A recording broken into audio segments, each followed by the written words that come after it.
had a condition that was called acute hemorrhagic necrotic pancreatitis. You don't live with this disease. Now, you can live with pancreatitis. You can even live with acute pancreatitis. But you do not live with acute hemorrhagic necrotic pancreatitis. Duncan had told my two sons that I would be dead before morning. They didn't expect me to survive. And, you know, I'm laying there. Now, I'm a professed atheist. And when I say a professed atheist, I didn't believe in God.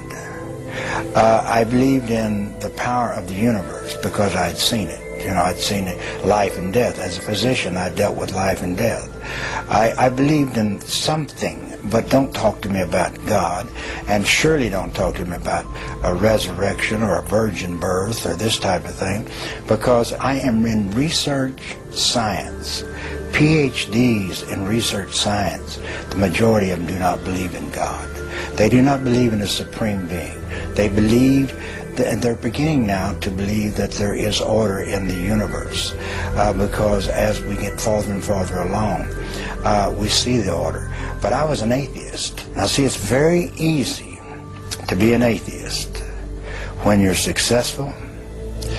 You have worked your way from Oklahoma welfare to being one of the most powerful men in your part of the country, one of the most powerful men in the state of Oklahoma in relationship to political.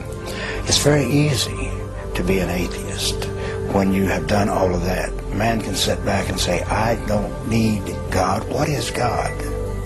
But it's very difficult to be an atheist when you're laying on your deathbed, because you begin to think, what if these people are right? See, there'd been one man by the name of Ron Short that has stood between me and the gates of hell. One man that had witnessed to me about the love of Jesus for 5 years before I became ill. One man. And, you know, I would debate him, and I liked him because he did what he said he was going to do. I mean, he was the only one that I saw that professed to be Christian that lived what he said he was going to do. And so I really respected him. I didn't believe what he said, but I respected him. But when I'm laying on my deathbed and knowing that I'm going to die, guess who I thought about? I thought about, what if Ron is right? What if there is a heaven and a hell? And so the most immediately, the most pressing thought in my mind is, how do I get saved? What is saved? What is saved? How do I get saved?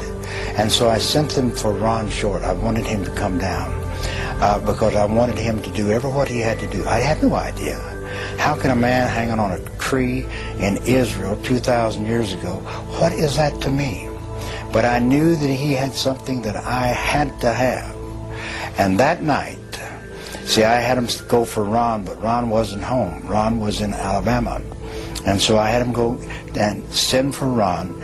And that night was the longest night that I've ever had in my entire life, before or since.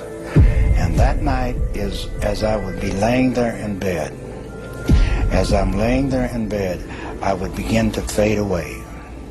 I would begin to fade away. As I would fade away, I would begin to go down. Now, it was like darkness. It was so dark. It was like the very darkness just penetrated into your very, very being. And as I left, and I can tell you I left my body because I remember when I came back into my body. You know, I don't know where I was out of my body. Now, there are people that talk about a light. There are people that talk about floating above. There are people that talk about a feeling of warmth and love. I didn't feel any of that. I felt none of that. I felt untold terror. Untold terror. Because I knew that if I ever went all the way, if I slipped all the way, I would never get back. Now, in my beings of beings, I knew that. And so I fought all night long.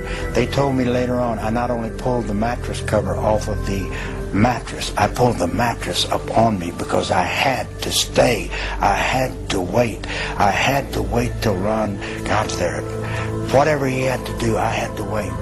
But I would, again, and then I would leave, and I would be going down like a deep, deep, dark terror. Now, my skin began to get cold. Now, it's not like cold when you walk out into the air. It's like bone chilling cold in my lower extremities. And you can feel the coldness begin to come up the legs.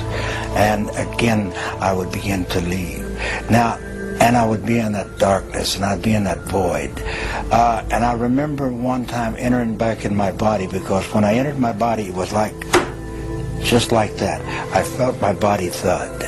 My physical body thud when I entered back in. Now, believe me, that is the most horrifying, terrifying experience that I've ever encountered. And I fought all night long. And the next morning, somewhere 9:30, 10 o'clock, in came Ron. And Ron came in and he says, Dr. Whitaker, what do they say is your chances? I said, Ron, they tell me I have none. He says, now's the time. And I said, you're right.